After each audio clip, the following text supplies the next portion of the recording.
যে এই দেশ স্বাধীন না করে এই দেশের মানুষের দুঃখ কখনোই মিটবে না। এই দেশের মানুষের স্বাধীন চিন্তা ভাবনা কখনোই বাস্তবায়িত হবে না যদি এই দেশ স্বাধীন না হয়।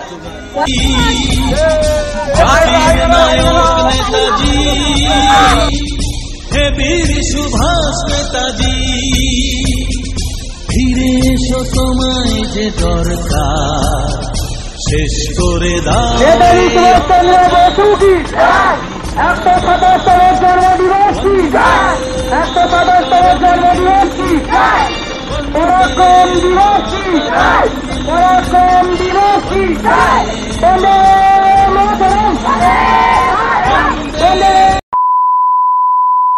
হ্যালো ফ্রেন্ডস, তো তোমরা সবাই কেমন আছো? Good morning. আর আজকে 23শে জানুয়ারি, তো আজকের হচ্ছে নেতাজি সুভাষচন্দ্র বসুর জন্মদিন। সেই আজকের স্কুলে যাচ্ছি, স্কুলে একটা ছোটোখাটো উদযাপন হবে 23শে জানুয়ারি।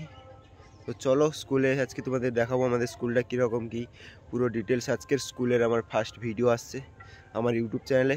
চলো এখন স্কুলে যেয়ে, অনেকটা লেট হয়ে গেছে, তাই এখন স্কুলে যাব। 2000 years later.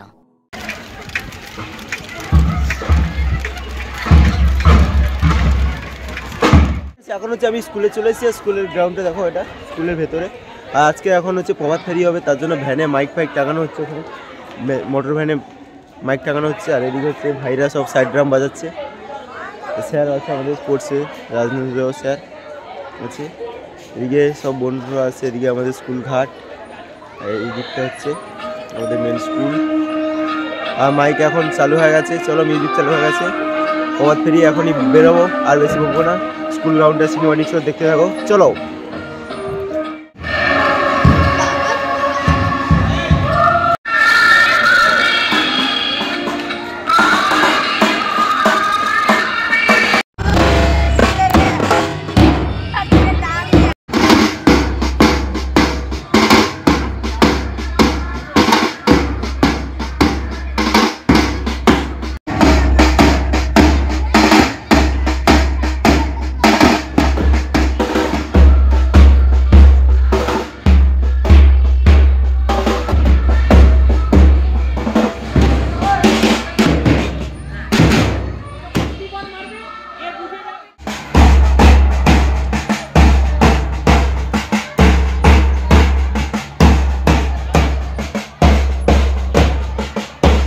হচ্ছে আমাদের প্রভাত ফেরিতে সবাই বেরিয়ে পড়েছে। আমাদের প্রভাত ফেরি লাইন আসছে। এটা আমি এখন হচ্ছে স্কুলের গেটের সামনে দাঁড়িয়ে আছি।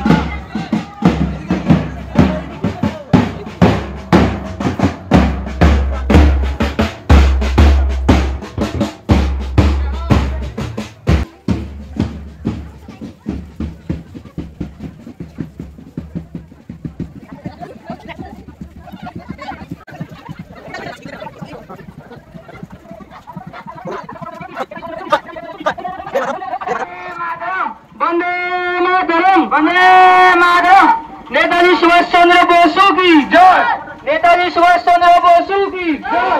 127तम जन्म दिवस की नेताजी सुभाष चंद्र बोसु की जय।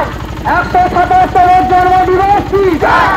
127तम जन्म दिवस की जय। पराक्रम दिवस की जय। पराक्रम दिवस की जय। वंदे मातरम वंदे मातरम वंदे मातरम साहसिकता दिवस की साहसिकता दिवस की वीरत्व दिवस की वीरत्व दिवस की महान नेता की महान नेता की वंदे मातरम वंदे मातरम नेताजी सुभाष चंद्र बोस की 2000 years.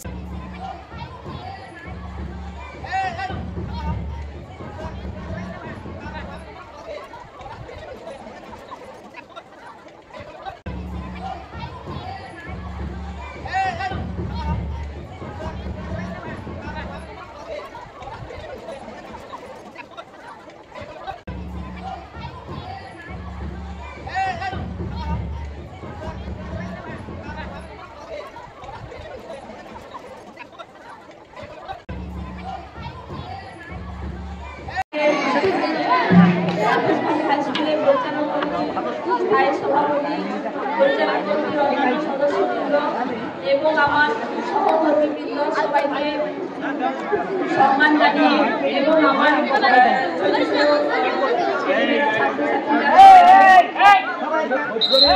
ভালোবাসা জানিয়ে আজকে নেতাজি সুভাষচন্দ্র বসু সম্পর্কে সামান্য নেতাজি সুভাষচন্দ্র বসু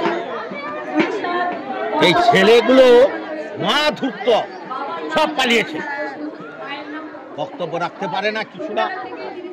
ছেলেরা একটা কেউ বক্তব্য রাখে না, যার জন্য বারবার ইংরেজদের নানা রকম ভাবে অত্যাচারকে ছোটবেলা থেকে তিনি সেটা মানতেন না এবং স্কুলে ইংরেজদের চাপিয়ে দেওয়া নানা নিয়ম নীতিকে তিনি অবজ্ঞা করেছেন এবং ইংরেজদের যে দ্বিচারিতা বাঙালিদের প্রতি যে একটা খারাপ মনোভাব সেটাকে তিনি কখনোই মেনে নেননি এবং ছোটবেলা থেকেই তার মধ্যে একটি দরদি ছিল মনোভাবের সঙ্গে সঙ্গে সাহসিকতা, বীরত্ব সবকিছুই তার মধ্যে আমরা দেখতে পাই এবং দুঃখীদের প্রতি বা অসহায় মানুষের প্রতি যে স্নেহ দয়ালু মনোভাব, তাদের সেবার জন্য তিনি বারবার ছুটে গেছেন অনারাত্রিতে তাদের সেবার জন্য বা অসুস্থ মানুষের সেবা তিনি করেছেন আমরা তার জীবনে পড়লে জানতে পারি। সেই সঙ্গে তিনি ইংরেজদের যে অন্যায় অত্যাচার, বাঙালিদের পরাধীন ভারতবাসীর প্রতি যে নির্মম অত্যাচার সেটা তিনি নিজে ছোটবেলা থেকেই দেখেছেন এবং যার কারণে তিনি প্রতিজ্ঞা করেছেন বা তিনি মনে মনে প্রতিজ্ঞা করেছিলেন যে এই দেশ স্বাধীন না করে এই দেশের মানুষের দুঃখ কখনোই মিটবে না, এই দেশের মানুষের স্বাধীন চিন্তা ভাবনা কখনোই বাস্তবায়িত হবে না যদি এই দেশ স্বাধীন না হয়। পরাধীন মানুষের প্রতি যে অত্যাচার অবিচার, সেই অত্যাচার অবিচার থেকে বাঁচাতে হলে পরাধীন মানুষকে বা পরাধীন ভারতবাসীকে দেশকে স্বাধীন করাটাই হচ্ছে মূল কর্তব্য এবং মূল প্রতিজ্ঞা বা শপথ বলে তিনি মনে করেছিলেন। এই কারণে তিনি কি করেছিলেন, ছদ্মবেশে আমাদের দেশ থেকে বিদেশে পাড়ি দিয়েছিলেন। জাপান, মালয়েশিয়া বিভিন্ন জায়গা থেকে মানুষ সৈনিকদের নিয়ে তিনি একটা দল গঠন করেছিলেন।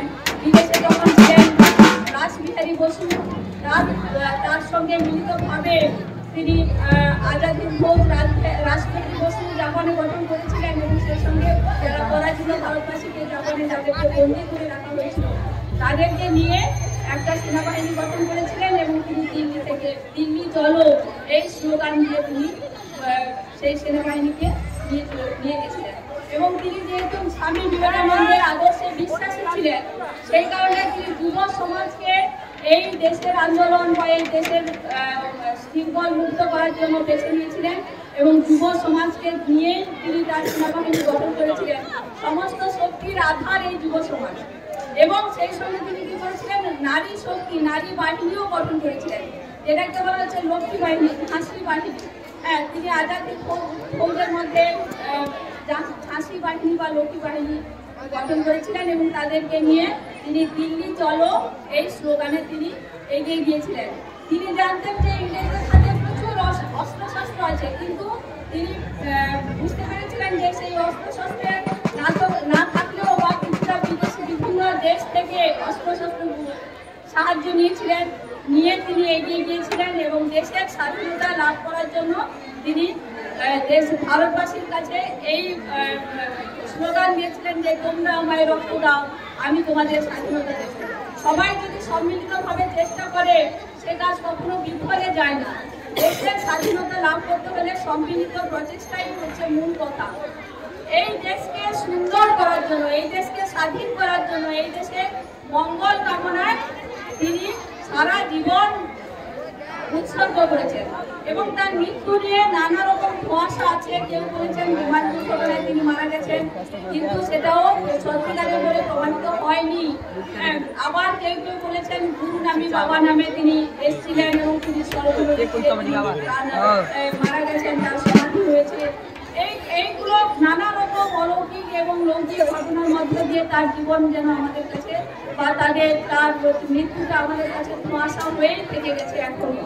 তবুও আমরা চাইব যে তিনি আমাদের কাছে বীর পরাক্রমশালী সাহসী হয়েই আমাদের কাছে বেঁচে থাকুক এবং তার যে স্বপ্ন দেশের স্বাধীনতা বা দেশের মঙ্গল, সেটা কেবলমাত্র সেই স্বপ্নটাকে পূরণ করতে পারে এই যুব সমাজ, এই ছাত্র সমাজ, এই যুব সমাজ এবং এই দেশের ছেলেমেয়েরা, শিক্ষিত ছেলেমেয়েরা, যাদের মধ্যে আলো অন্ধকারের ভেদাভেদ বুঝতে পারে, যারা হচ্ছে শিক্ষার মধ্য দিয়ে আলোর পথে এগিয়ে যায়, সেই আলোর দিশারি ছেলেমেয়েরা, ছাত্রছাত্রীরা এবং শিক্ষিত মানুষজন আমরা সবাই এক চেষ্টা করবো যাতে তার সেই সুন্দর ভারত যে স্বপ্ন, সেই স্বপ্ন পূরণ হয়। এই বলে আমি আমার বক্তব্য শেষ করছি। দিদিমণিকে তার মূল্যবান বক্তব্যের জন্য ধন্যবাদ। 2000 years. বাকি বাজানোর সাথে সাথেই শুরু হবে সমবেত কণ্ঠে জাতীয় সঙ্গীত।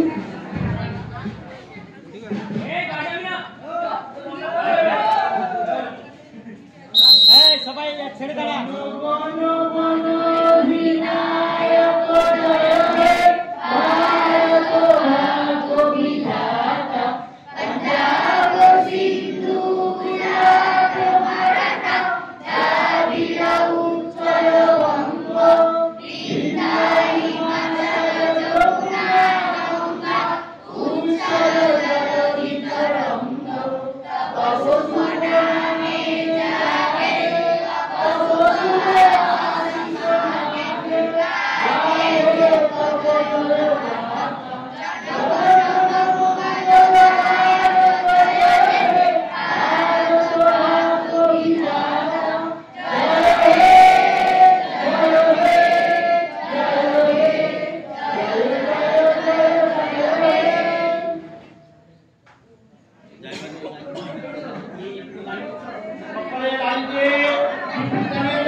আমাদের জাতীয় সঙ্গীত শেষ হলো আর পতাকা উত্তোলন সব কিছুই শেষ হয়ে গেল। এখন হচ্ছে জাস্ট টিফিন দিচ্ছে, টিফিনটা নিতে চলে যাবো।